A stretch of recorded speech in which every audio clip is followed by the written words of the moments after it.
A summer evening on the Champs-Élysées, a secret rendezvous they planned for days.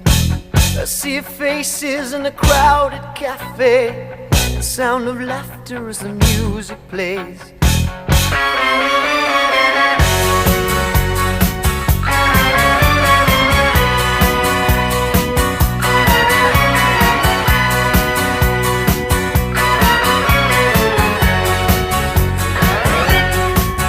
Jean-Claude was a student at the Université. Louise Marie was just a world away. He recalled the night they met was warm with laughter.